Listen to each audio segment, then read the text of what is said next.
Como é que é, malta? Hoje vou reagir a um vídeo que uma subscritora minha pediu, que é a história do Brasil, do DGP Mundo. A história do Brasil. A história do Brasil começa há muito tempo atrás, quando os primeiros humanos chegaram ao continente americano. Por aqui, ou por aqui. E acabaram se dividindo em vários grupos. Antes da chegada dos portugueses, o território do Brasil era habitado por diferentes tribos indígenas.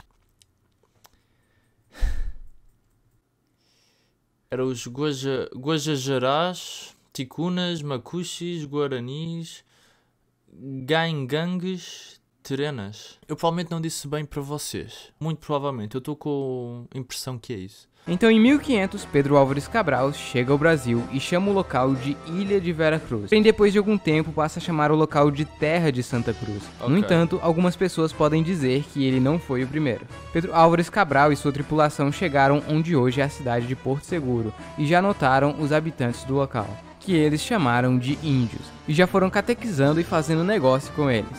Neste tempo, a única... Eu estou a ver muito texto a aparecer e está a desaparecer muito rápido e eu não consigo ler. Aqui era para ser a Índia, ora pois. de índios, e já foram catequizando... Poxa, vocês têm muitas madeiras aqui, hein? Quer traçar nesses espelhos nossos aqui? E fazendo... Tracar. Que tracar nesses espelhos nossos aqui? Vocês devem dizer que é tracar, né?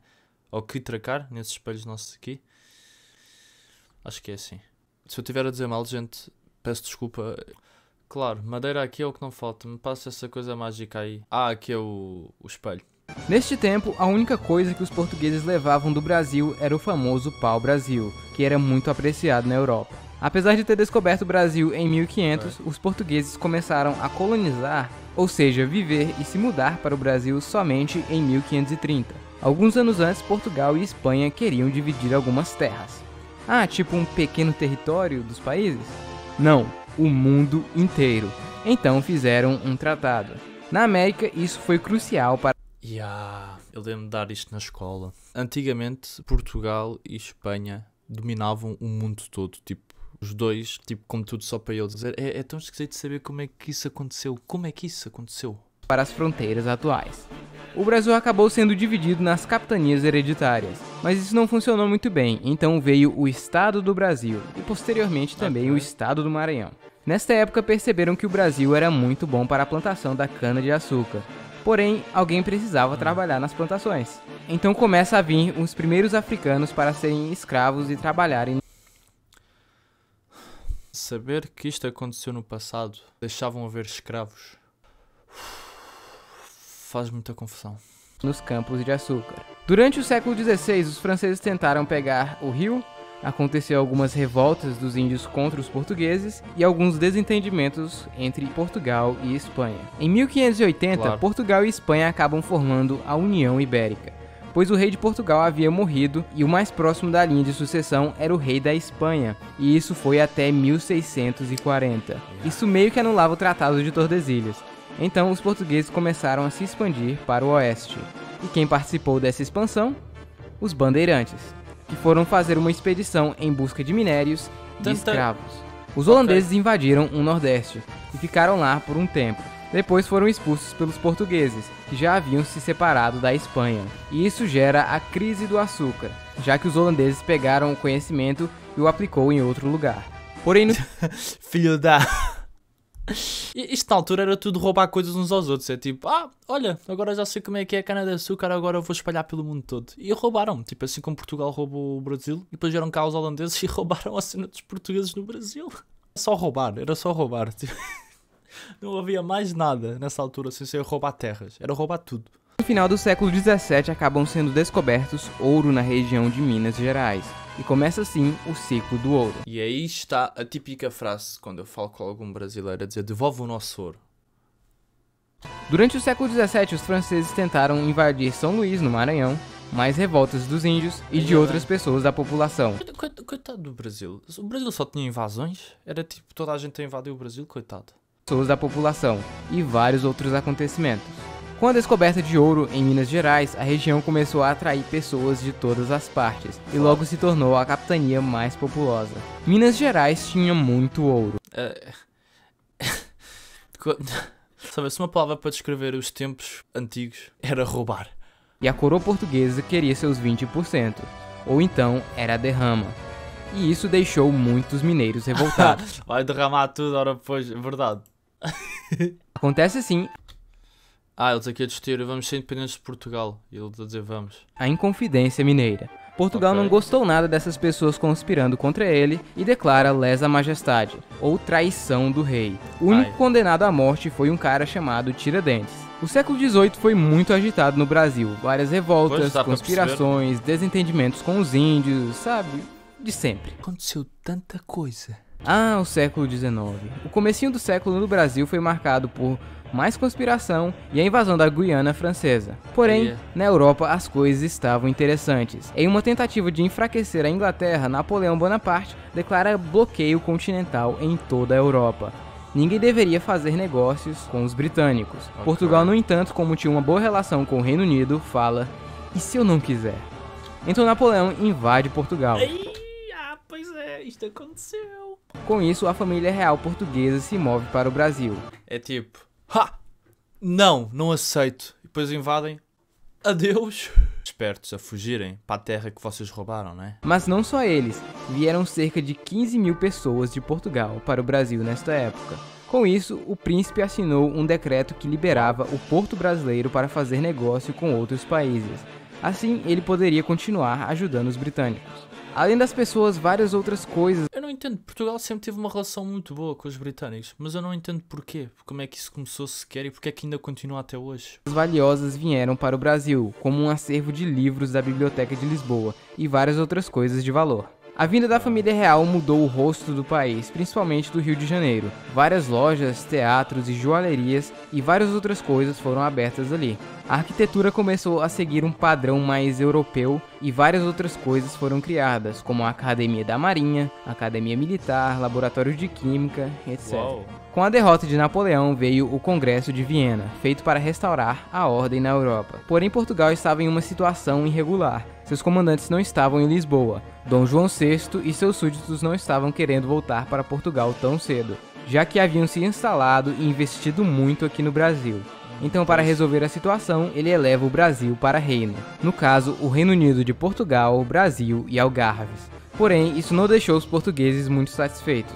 Enquanto isso, o Brasil anexa a Cisplatina. Há aqui coisas que ele está a dizer que eu não sabia. E acontece a Revolução Pernambucana, onde Pernambuco pretendia se tornar uma república. Porém, Dom João VI deu um jeito neles. Acontece a Revolução Liberal na Bahia e no Pará. E a Bahia também tenta ser independente. Os portugueses não estavam nada satisfeitos com seus líderes aqui no Brasil e exigem a volta do rei para Portugal. Eles também queriam que o Brasil voltasse a ser uma colônia de Portugal. Porém, os brasileiros não gostaram nada disso. Então, para evitar um conflito, o rei volta para Portugal e deixa seu filho, o príncipe Pedro de Alcântara, aqui no Brasil. Porém, mais tarde, os portugueses exigem a volta de Pedro também. Não se decidiam? É tipo, ok, vou para ali, mas vou deixar o meu filho ali. Agora eu quero de volta. Decidam-se. Então acontece o Dia do Fico, onde Pedro de Alcântara falou que iria ficar aqui no Brasil. Mais tarde, quando Pedro estava resolvendo alguns problemas na província de São Paulo, ele é avisado que estavam querendo tirar a autonomia brasileira. Então ali mesmo ele grita independência ou morte, às margens do rio Ipiranga. Meses depois, o Brasil seria oficialmente independente.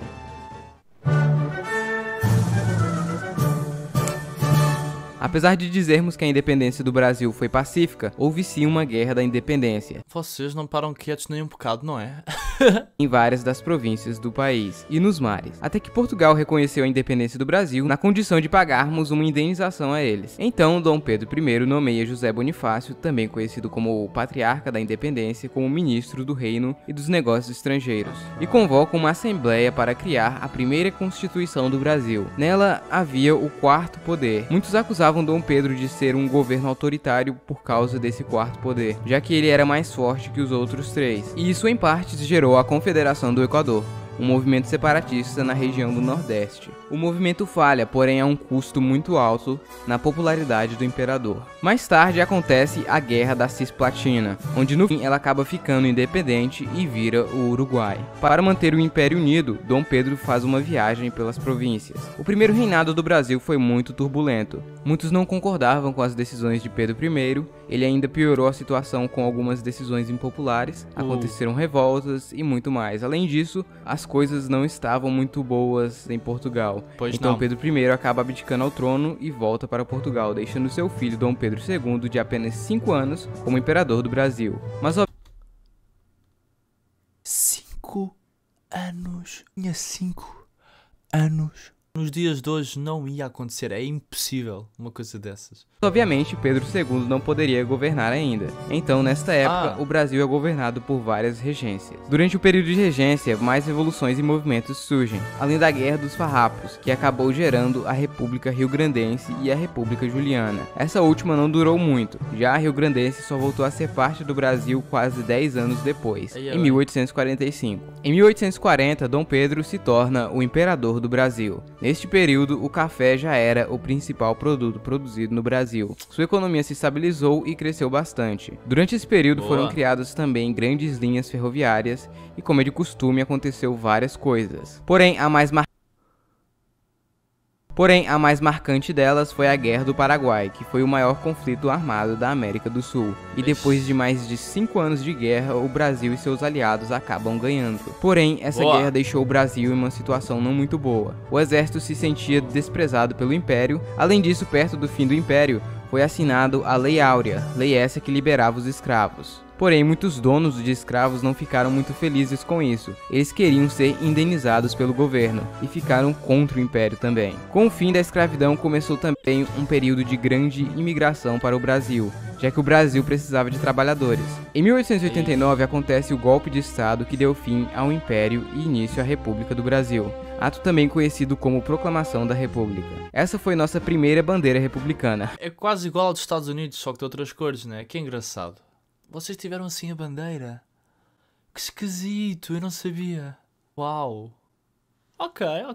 Bem original, por sinal. Porém, ela foi usada por apenas 4 dias, até ser substituída pela versão que conhecemos. 4 dias só? O período republicano é dividido em basicamente 5.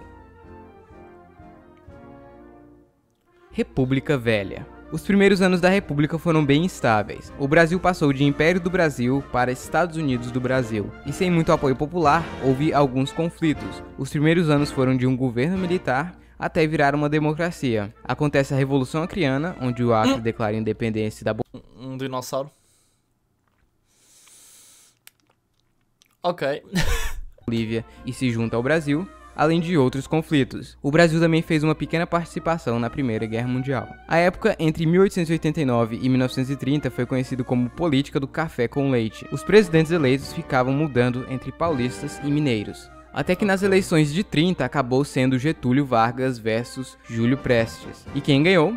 Essa eu sei, foi o Getúlio Vargas, claro. Não, na verdade foi o Júlio Prestes. Porém, na Revolução de 30, acabaram tirando o presidente Washington do poder e mais um golpe de Estado, Júlio Prestes nem chegou ao poder e quem foi colocado para ser o presidente foi Getúlio Vargas. Eu não sabia nada disto, ok? Eu não sabia mesmo. Dando assim fim na República Velha e início à Era Vargas, que duraria 15 anos. Lembrando que apesar de ter ficado no poder por 15 anos, ele só é considerado um ditador a partir de 1937. Aconteceram várias coisas na Era Vargas. Ele criou vários direitos trabalhistas durante esta época, muitos deles ainda estão em vigor até hoje. Queimou o café, fez alguns tratados com os Estados Unidos para ajudar na indústria brasileira, e foi no governo dele que o Brasil entrou na Segunda Guerra Mundial, mandando cerca de 25 mil homens para lutar na Itália. Até que em 45 ele foi forçado a renunciar e começa assim a República Nova, ou República de 46, com uma nova constituição. Algum tempo depois, Getúlio Vargas está de volta, porém dessa vez ele foi eleito. Neste seu segundo governo foi criado a Petrobras e a Vale do Rio Doce. Devido a vários motivos, Getúlio Vargas acaba cometendo suicídio em 54 no Palácio do Catete.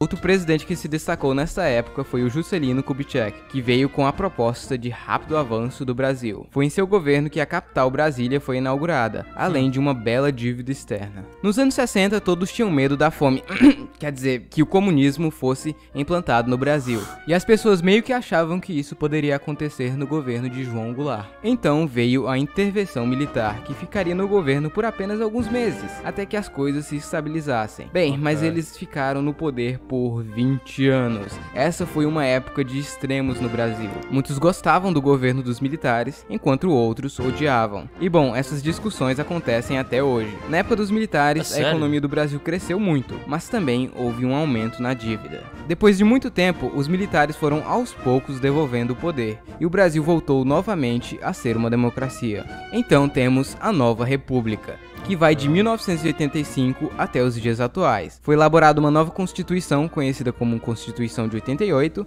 e desde então o Brasil teve mais um monte de presidentes, 2 impeachments, escândalos, manifestações, o de sempre. É muita coisa para eu processar na minha cabeça, ok? Hoje, o Brasil é a 9ª economia mundial em PIB bruto, logo à frente do Canadá e atrás da Itália. Porém, considerando que o Brasil tem mais ou menos 210 milhões de pessoas, esses números são desanimadores. Em PIB per capita, estamos na posição 68. E sim, o PIB do Brasil teve uma queda gigantesca nos últimos anos. Infelizmente. É bem chato, eu só gostava que todos os países fossem ricos e toda a gente com vidas boas. Vão aqui subscrever ao canal do DGP Mundo. Isto era tudo invasões, era tudo, olha, vou roubar isto, vou roubar aquele país, vou roubar aquele país, vou para ali, vou roubar aquilo e aquilo. E pronto, era sempre assim. Coitado do Brasil, a sério, vocês passaram por muito, mas muito, muito. Digam-me aí abaixo nos comentários que tipo de vídeos vocês gostavam de ver. Eu já estou a criar muito mais vídeos que vocês me sugeriram, ok? Estão a ser feitos. Muito obrigado por assistirem, malta, e vejo no próximo vídeo.